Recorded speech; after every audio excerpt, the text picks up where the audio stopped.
जी, उत्तर प्रदेश के मुख्यमंत्री योगी आदित्यनाथ जी, श्री राम जन्मभूमि तीर्थ क्षेत्र ट्रस्ट के अध्यक्ष पूज्य महंत नृत्य गोपाल दास जी,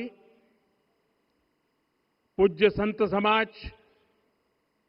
यहां पधारे सभी भक्तगण, देश और दुनिया से इस ऐतिहासिक पल के साक्षी बन रहे कोटि कोटि राम भक्त, देवी और सज्जनों, आज अयोध्या नगरी भारत की सांस्कृतिक चेतना के एक और उत्कर्ष बिंदु की साक्षी बन रही है।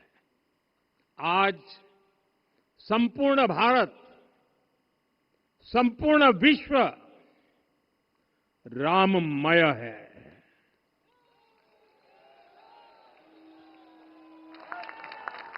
हर राम भक्त के हृदय में अद्वितीय संतोष है, असीम कृतज्ञता है, अपार अलौकिक आनंद है।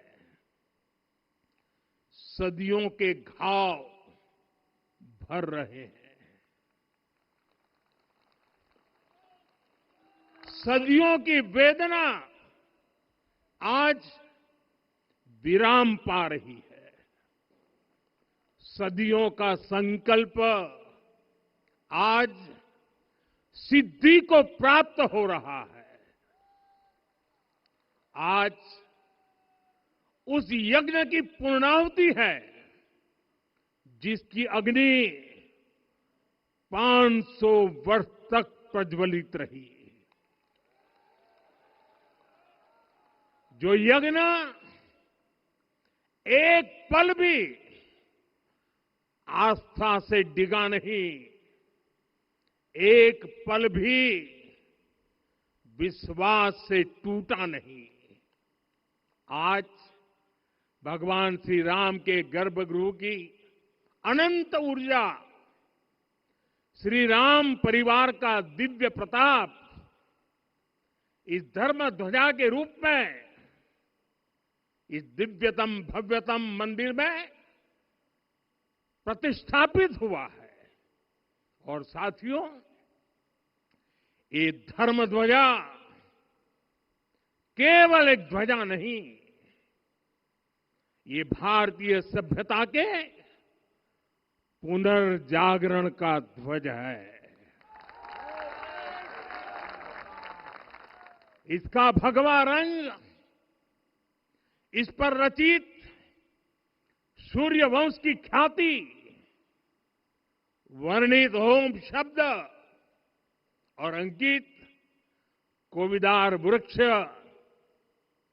राम राज्य की कीर्ति को प्रतिरूपित करता है। ये ध्वज संकल्प है, ये ध्वज सफलता है, ये ध्वज संघर्ष से सृजन की गाथा है, ये ध्वज सदियों से चले आ रहे स्वप्नों का साकार स्वरूप है।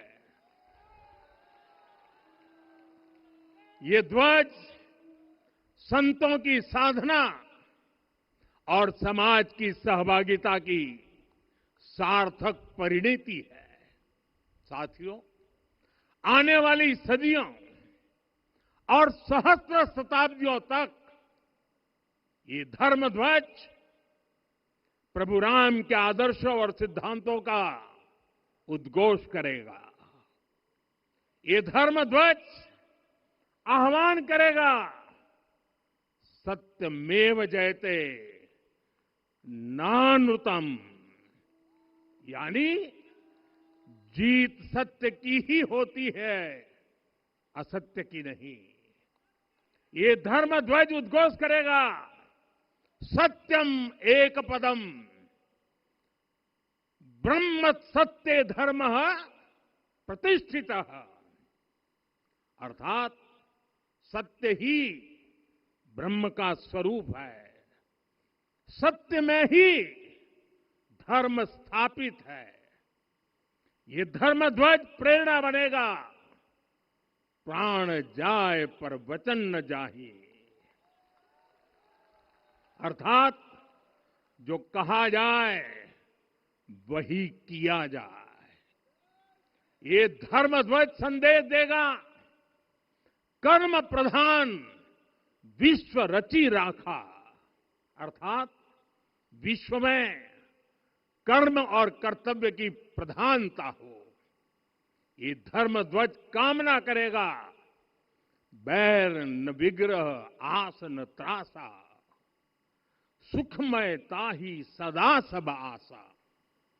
यानी भेदभाव, पीड़ा, परेशानी से मुक्ति, समाज में शांति और सुख हो, ये धर्म ध्वज हमें संकल्पित करेगा।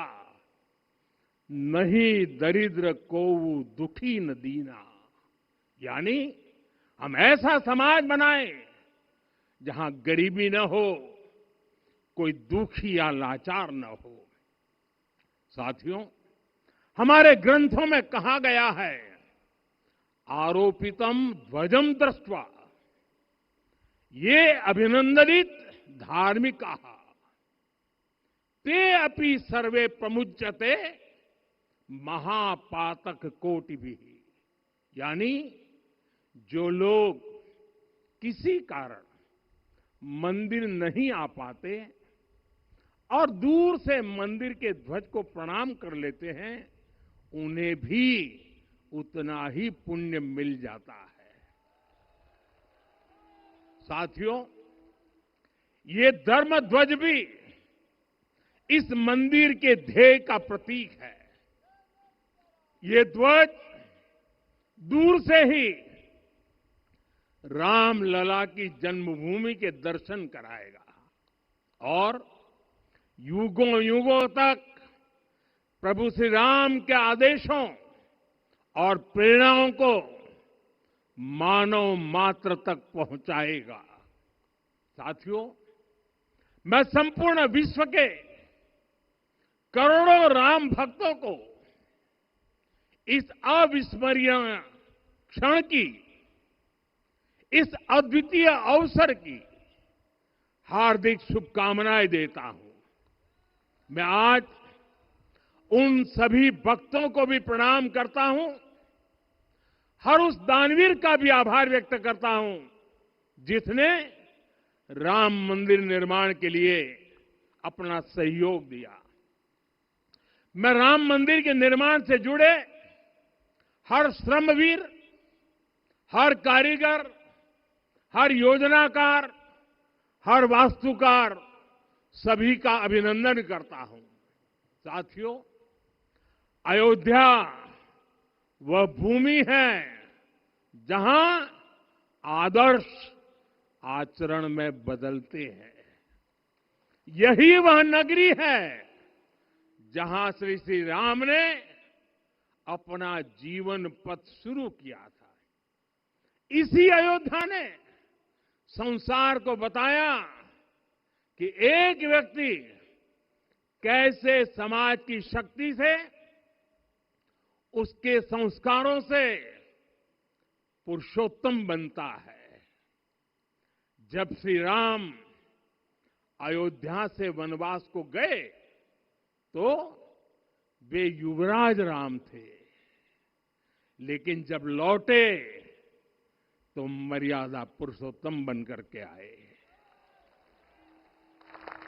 और उनके मर्यादा पुरुषोत्तम बनने में महर्षि वशिष्ठ का ज्ञान, महर्षि विश्वामित्र की दीक्षा, महर्षि अगस्त्य का मार्गदर्शन, निषाद राज की मित्रता, मां शबरी की ममता, भक्त हनुमान का समर्पण, इन सब की अनगिनत ऐसे लोगों की महत्वपूर्ण भूमिका रही है। साथियों, विकसित भारत बनाने के लिए भी समाज की इसी सामूहिक शक्ति की आवश्यकता है। मुझे बहुत खुशी है कि राम मंदिर का दिव्य प्रांगण भारत के सामूहिक सामर्थ्य की भी चेतना स्थली बन रहा है। यहां 7 मंदिर बने हैं। यहां माता शबरी का मंदिर बना है, जो जनजातीय समाज के प्रेम भाव और आतिथ्य परंपरा की प्रतिमूर्ति है। यहां निषादराज का मंदिर बना है। ये उस मित्रता का साक्षी है जो साधन नहीं, साध्य को, उसकी भावना को पूजती है। यहां एक ही स्थान पर माता अहिल्या है, महर्षि वाल्मीकि है, महर्षि वशिष्ठ है, महर्षि विश्वामित्र है, महर्षि अगस्त्य है और संत तुलसीदास है।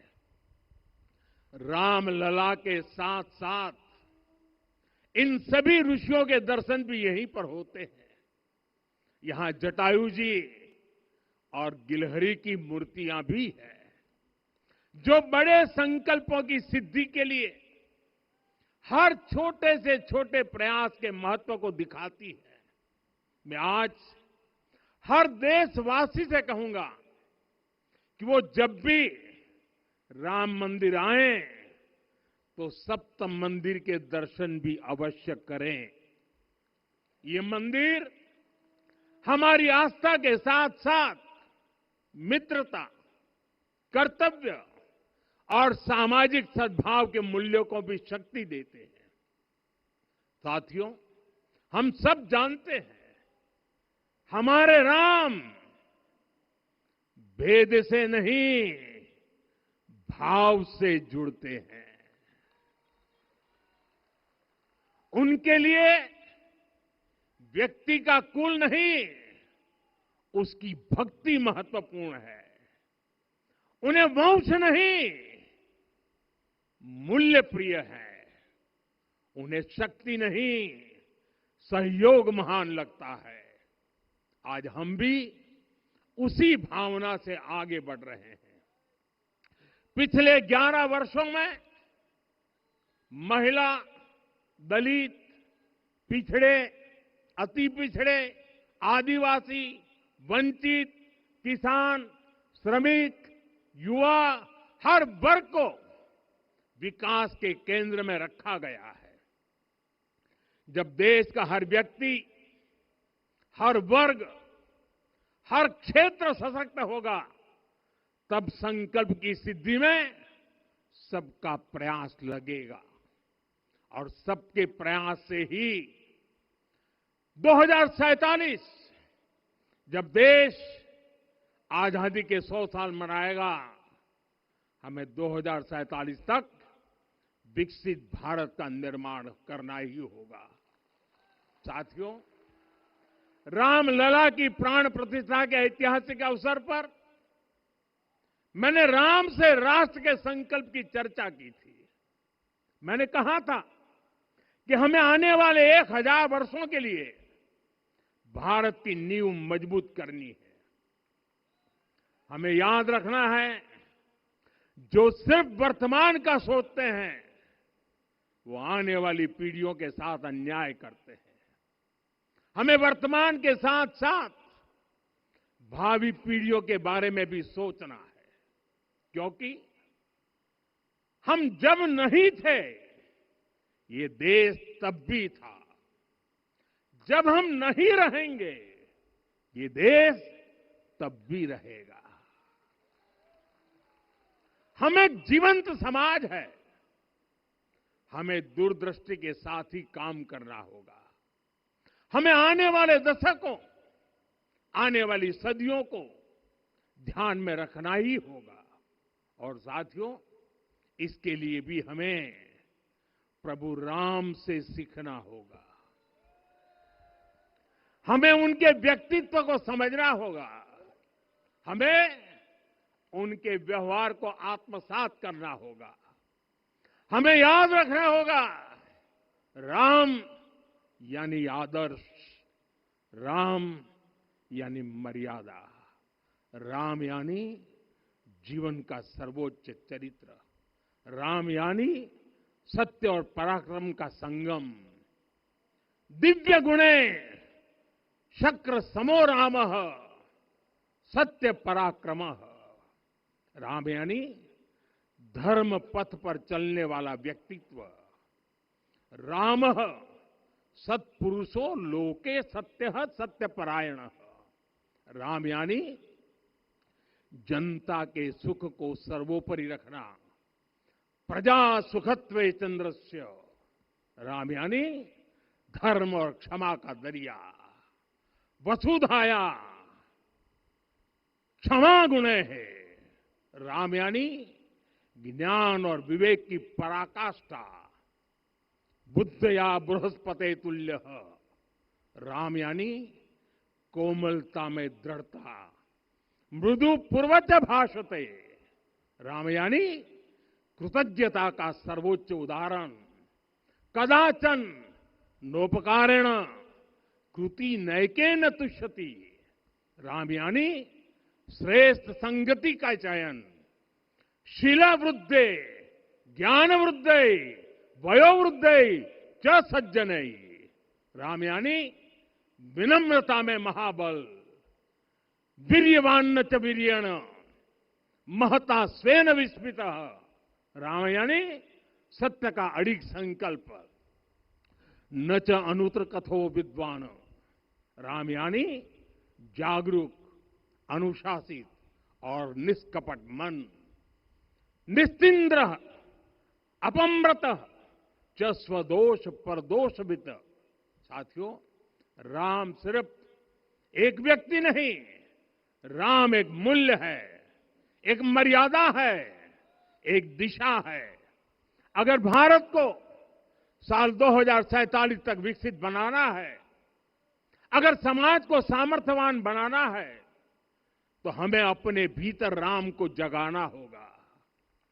हमें अपने भीतर के राम की प्राण प्रतिष्ठा करनी होगी। और इस संकल्प के लिए आज से बेहतर दिन और क्या हो सकता है। साथियों, 25 नवंबर का यह ऐतिहासिक दिन अपनी विरासत पर गर्व का एक और अद्भुत क्षण लेकर आया है। इसकी वजह है धर्म ध्वजा पर अंकित कोविदार वृक्ष। ये कोविदार वृक्ष इस बात का उदाहरण है कि जब हम अपनी जड़ों से कट जाते हैं तो हमारा वैभव इतिहास के पन्नों में दब जाता है। साथियों, जब भरत अपनी सेना के साथ चित्रकूट पहुंचे तो लक्ष्मण ने दूर से ही अयोध्या की सेना को पहचान लिया। ये कैसे हुआ, इसका वर्णन वाल्मीकि जी ने किया है। और वाल्मीकि जी ने क्या वर्णन किया है? उन्होंने कहा है, विराजित उद्गत स्कंधम कोविदार ध्वज रथे। लक्ष्मण कहते हैं, राम, सामने जो तेजस्वी प्रकाश में विशाल वृक्ष जैसा ध्वज दिखाई दे रहा है, वही अयोध्या की सेना का ध्वज है। उस पर कोविदार का शुभ चिन्ह अंकित है। साथियों, आज जब राम मंदिर के प्रांगण में कोविदार फिर से प्रतिष्ठित हो रहा है, यह केवल एक वृक्ष की वापसी नहीं है, यह हमारी स्मृति की वापसी है, हमारी अस्मिता का पुनर्जागरण है, हमारी स्वाभिमानी सभ्यता का पुनः उद्घोष है। कोविदार वृक्ष हमें याद दिलाता है कि जब हम अपनी पहचान भूलते हैं तो हम स्वयं को खो देते हैं, और जब पहचान लौटती है तो राष्ट्र का आत्मविश्वास भी लौट आता है। और इसलिए मैं कहता हूं, देश को आगे बढ़ना है तो अपनी विरासत पर गर्व करना होगा। साथियों, अपनी विरासत पर गर्व के साथ साथ एक और बात भी महत्वपूर्ण है, और वो है गुलामी की मानसिकता से पूरी तरह मुक्ति। आज से 190 साल पहले 190 साल पहले साल 1835 में 1835 में मैकाले नाम के एक अंग्रेज ने भारत को अपनी जड़ों से उखाड़ने के बीज बोए थे। मैकाले ने भारत में मानसिक गुलामी की नींव रखी थी। 10 साल बाद यानी 2035 में उस अपवित्र घटना को 200 वर्ष पूरे हो रहे हैं। कुछ दिन पहले मैंने एक कार्यक्रम में आग्रह किया था कि हमें आने वाले 10 वर्षों तक उस 10 वर्षों का लक्ष्य लेकर चलना है कि भारत को गुलामी की मानसिकता से मुक्त करके रहेंगे। साथियों, सबसे बड़ा दुर्भाग्य यह है कि मैकाले ने जो कुछ सोचा था उसका प्रभाव कहीं व्यापक हुआ। हमें आजादी मिली, लेकिन हीन भावना से मुक्ति नहीं मिली। हमारे यहां एक विकार आ गया कि विदेश की हर चीज, हर व्यवस्था अच्छी है और जो हमारी अपनी चीजें हैं उनमें खोट ही खोट है। साथियों, गुलामी की यही मानसिकता है जिसने लगातार यह स्थापित किया। हमने विदेशों से लोकतंत्र लिया। कहा गया कि हमारा संविधान भी विदेश से प्रेरित है, जबकि सच ये है कि भारत लोकतंत्र की जननी है, मदर ऑफ डेमोक्रेसी है। लोकतंत्र हमारे डीएनए में है। साथियों, अगर आप तमिलनाडु जाएंगे तो तमिलनाडु के उत्तरी हिस्से में उत्तीर मेरूर गांव है। वहां हजारों वर्ष पहले का एक शिलालेख है। उसमें बताया गया है कि उस कालखंड में भी कैसे लोकतांत्रिक तरीके से शासन व्यवस्था चलती थी, लोग कैसे सरकार चुनते थे।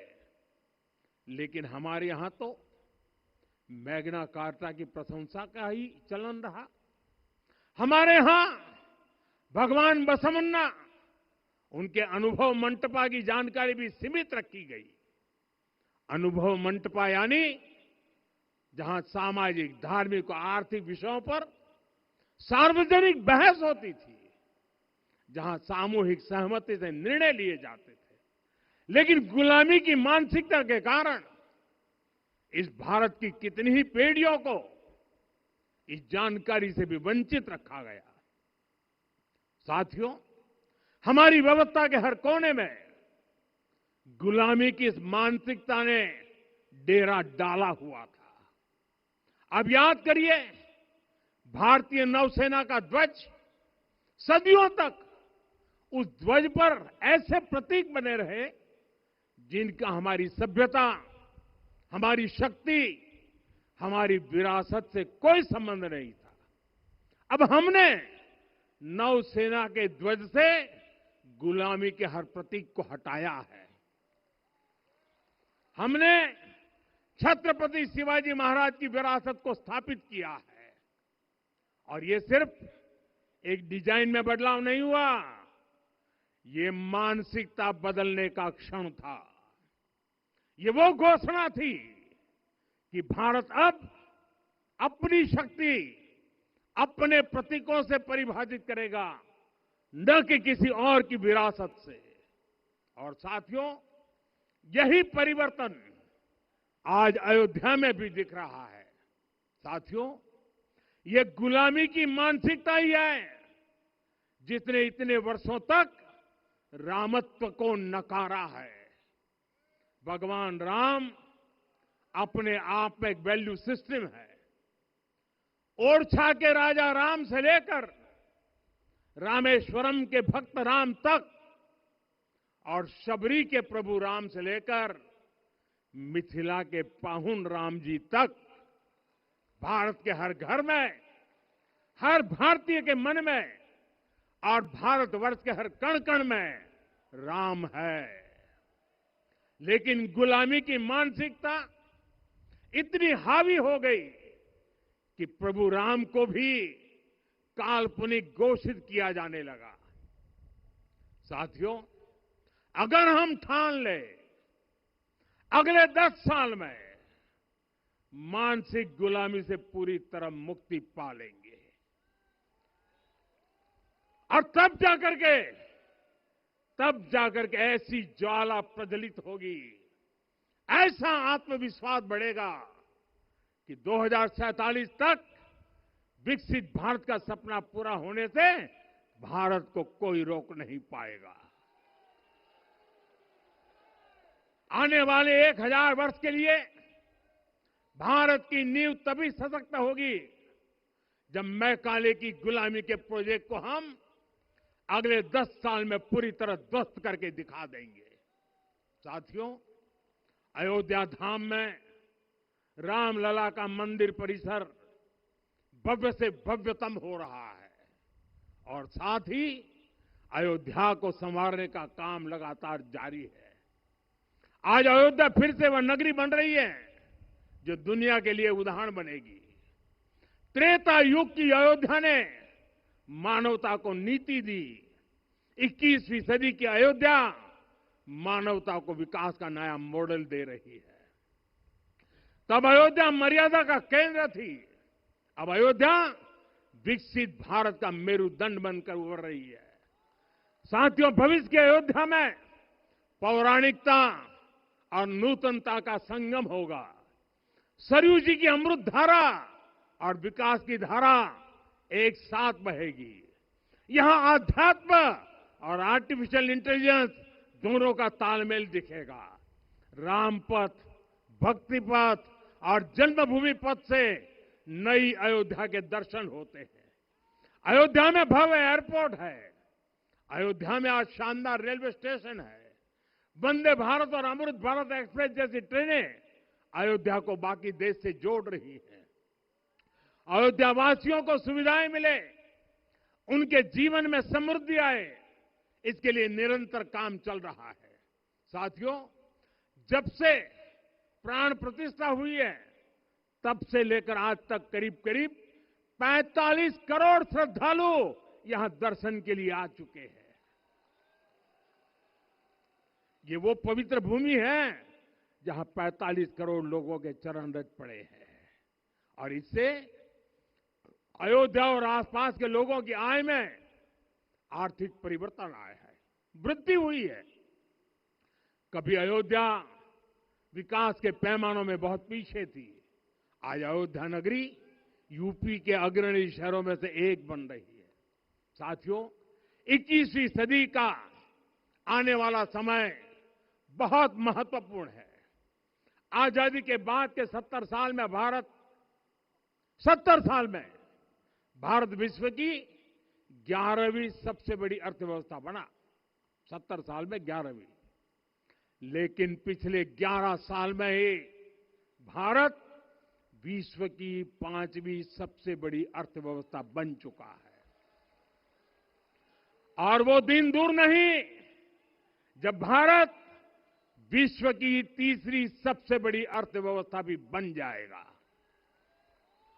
आने वाला समय नए अवसरों का है, नई संभावनाओं का है और इस अहम कालखंड में भी भगवान राम के विचार ही हमारी प्रेरणा बनेंगे। जब श्री राम के सामने रावण विजय जैसा विशाल लक्ष्य था, तब उन्होंने कहा था, सौरज धीरज ते ही रथ चाका, सत्यशील दृढ़ ध्वज पताका, बल विवेक दम परहित गोरे, क्षमा कृपा समता रजु जोरे। यानी रावण पर विजय पाने के लिए जो रथ चाहिए, शौर्य और धैर्य उसके पहिए हैं, उसकी ध्वजा सत्य और अच्छे आचरण की है, बल विवेक, संयम और परोपकार इस रथ के घोड़े हैं। लगाम के रूप में क्षमा, दया और समता है जो रथ को सही दिशा में रखते हैं। साथियों, विकसित भारत की यात्रा को गति देने के लिए ऐसा ही रथ चाहिए, ऐसा रथ जिसके पहिए शौर्य और धैर्य हो, यानी चुनौतियों से टकराने का साहस भी हो और परिणाम आने तक दृढ़ता से डटे रहने का धैर्य भी हो। ऐसा रथ जिसकी ध्वजा सत्य और सर्वोच्च आचरण हो, यानी नीति, नियत और नैतिकता से समझौता कभी न हो। ऐसा रथ जिसके घोड़े बल, विवेक, संयम और परोपकार हो, यानी शक्ति भी हो, बुद्धि भी हो, अनुशासन भी हो और दूसरों के हित का भाव भी हो। ऐसा रथ जिसकी लगाम क्षमा, करुणा और संभाव हो, यानी जहां सफलता का अहंकार नहीं और असफलता में भी दूसरों के प्रति सम्मान बना रहे। और इसलिए मैं आदरपूर्वक कहता हूं, ये पल कंधे से कंधा मिलाने का है, ये पल गति बढ़ाने का है। हमें वो भारत बनाना है जो राम राज्य से प्रेरित हो, और ये तभी संभव है जब स्वयं हित से पहले देश हित होगा, जब राष्ट्रहित सर्वोपरि रहेगा। एक बार फिर आप सभी को बहुत बहुत शुभकामनाएं देता हूं। जय सिया राम, जय सिया राम, जय सिया राम।